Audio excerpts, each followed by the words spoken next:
Activision presents EA Sports. It's in the sports.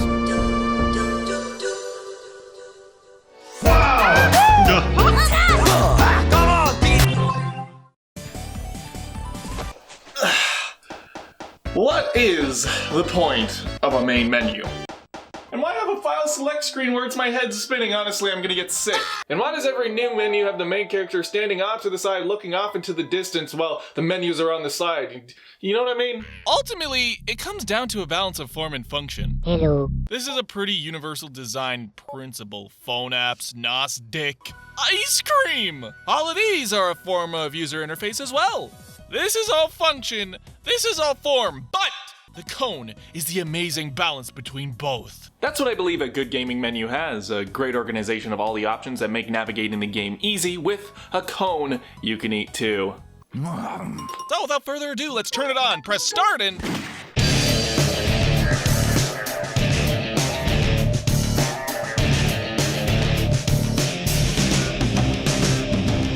The smell of a new car. Another checkout opening as soon as you get in line. Shadow the Hedgehog's menu sound effects. It's the simple things in life. Now today I'm going to focus on menus, which is different from your Samus helmets and complementary color guns. You know, UI. It's something super cool too, but I didn't want to lump it all into one video, you know? Good menus don't do that, so why should I in my video about menus? It's hypocritical, gotta keep it fresh. Value menu, can I get 2 junior chickens? But as I say when I go into dimly lit restaurants, what's on the menu? Menus are really best when you don't notice them doing anything. Function should be the first priority when designing one. You know, like where do I want to direct my players? How can I organize and prioritize the options of the game?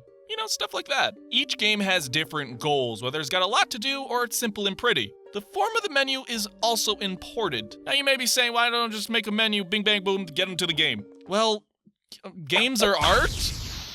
Anyone? The form of the menu is also important, where it communicates less describable traits. Just more stuff that speaks to the user. It acts as like a table of contents. The back of the book.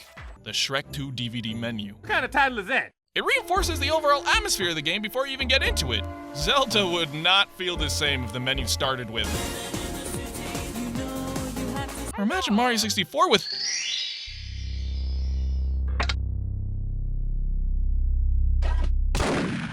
But let's go back.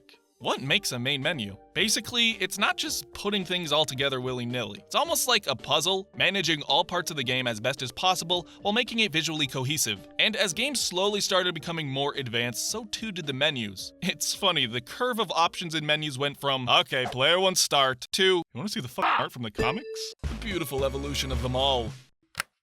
Back in the day, it was mostly function over form because the form was a black screen with white text.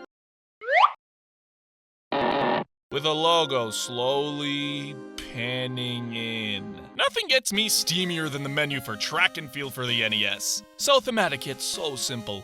And look, a Alolan Mario.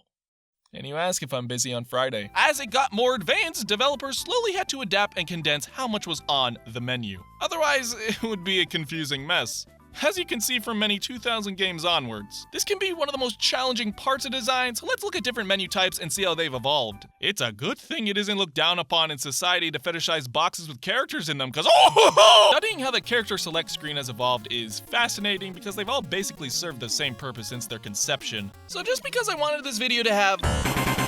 I went and dug around some early NES and arcade games to see if I could locate one of the first character selects, and lo and behold, leave it to a manga video game adaptations to fill the shoes of that. It's MUSCLE, and that M won't let you forget it.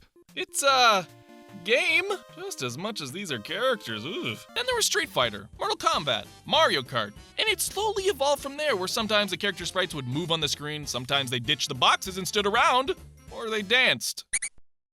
You filthy little rat!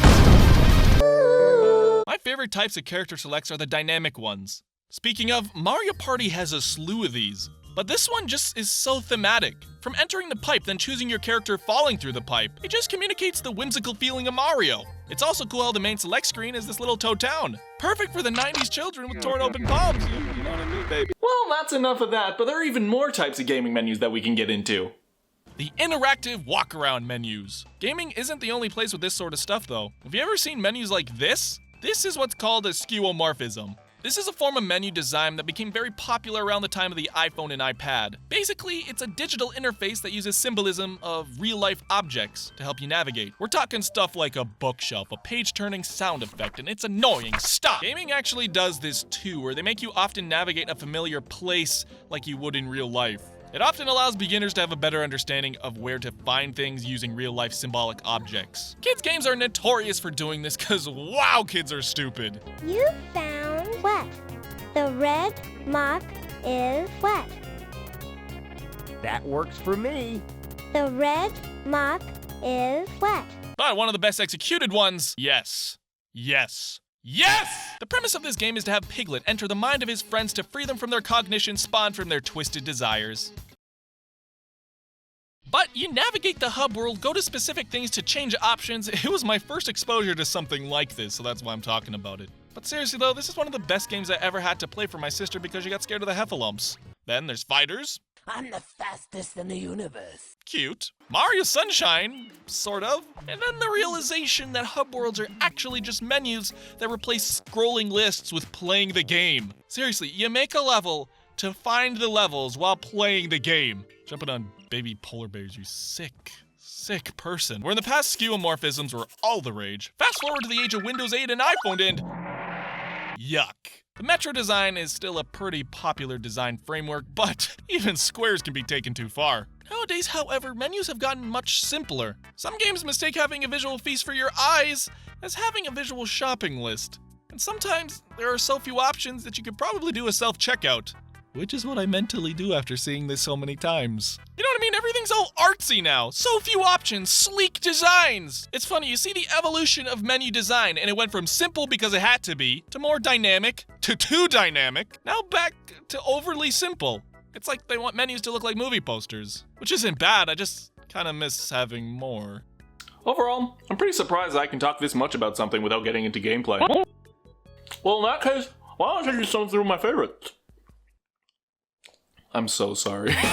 So I think you guys know what I'm gonna mention first. Chicken, rice, bacon, and the eggs. Chicken, rice, bacon, and the eggs. Chicken, rice, bacon, and the eggs. Chicken, bacon, rice, and the eggs. Chicken. Well, I won't lie, it took me a bit to figure out this menu and where everything was, but after I did, it was always a treat to make sure I wasn't gonna die. The whole torn magazine lettering and the pieces really fit the aesthetic here, and it keeps the dynamic look consistent through all the sub-menus. My favorite is how Joker moves through all the different options, be it confidants, your teams, or your items. And from a graphic design point of view, it's beautiful, and displays the visual information about what you're changing or selecting with rigid asymmetrical shapes. Also, only using 3 base colors, it contrasts things like the item types, your SP, and the option you're selecting very well. With a blend mode over the selected shape to give off a distorted blue 3D effect, which plays into the game's themes of distorted minds, while also bringing to attention what you're actually selecting on the menu. Now, what else could complement this super mature, professionally graphic designed game than... It's just pretty, a comic book-esque menu consisting of all the different modes on a bulletin board. This is an early skeuomorphism, and while it's a simple SNES game, doing so little as having crooked posters with cool illustrations and fonts does wonders at communicating what each mode is about. Kirby and his creator have a history of having consistently good menus. Almost! When it comes to having you get into the game, I guess you could say you're Uber. one of the most simple but nostalgic examples is Mario Kart 64. I know, not traditionally one people talk about, but come on, it's just so thematic and simple. It lays the groundwork for all 4 modes at the start, while using the symbolism of character heads from the characters you know as simple indicators. The character select screen is beautiful, and who can hate?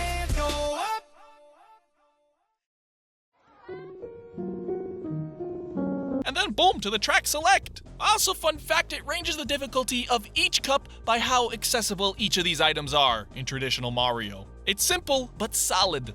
Moving along, this cute and pretty recent indie title, Wandersong, hits it out of the park with its visual design. The game is cuter than a kitten in a teacup being drunk by another kitten.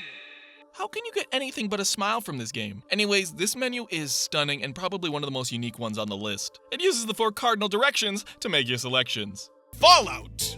Look at how cool these Pip-Boy menus are! This is one of the most popular ones, and for good reason. It uses the Vault Boy on the menu to communicate things such as in-game stats and upgrades. For being a AAA title and still reinforcing the game's themes and setting gives me hope that all AAA titles will stop looking the exact fucking same! Speaking of oversaturation, Dragonball Z. Whew, the Budokai games are an absolute treat to navigate. The graphic design looks like art ripped right from the manga panels, and the menu options and subscreens are narrated and oriented around particular characters. On the reverse, though, we have Sonic Adventure 2 Battle. Now, you could argue that this game's menus aren't so hot, but I want to talk about one thing that I really like. The single-player select is pretty. They could have just made a list of all the levels like in other games, but they chose to put a map to flourish what the world looks like. You go left to right, and though they're not numerical, it's still in the order as they appeared. But I like the two-player selection the most. It's like they're having an intervention as to why a 23-year-old is still playing this children's game. Now here's a game series, Assassin's Creed. It has assassins. But it doesn't have ass in the menus. It may seem weird for those unacquainted with the series' story, but the Animus' white base tone and its futuristic navigation of each memory strand make a really nice contrast to the gameplay. Also, say what you will about Tony Hawk Pro Skater, and I'll say it for you, it's a perfect game. But the menus of some of the later entries really hit the thrashy punk skater look magically. Now, I ain't into Squid Kids, but you can't deny the immaculate theming going on here. The music, font, the organization, the shop. If only I could like a game only for its aesthetics. Now, you could argue this is more of a hub world, but I'd argue it's more of a walkable menu.